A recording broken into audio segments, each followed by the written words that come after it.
ni Jesus, ang pagsamba ay sa Espiritu at katotohanan. Siya si Jesus. Siya ang Kristo. Siya ang tagapagligtas sa mundo. Siya si Kristo.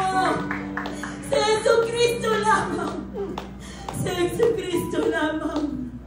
Sige, kung totoo yung sinasabi mo na si Jesus ang Kristo, hahanapin namin siya mismo sa aming sarili at magkikinig kami sa kanyang mga aral.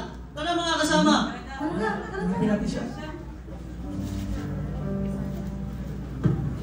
Napakalakas ng iyong kalooban.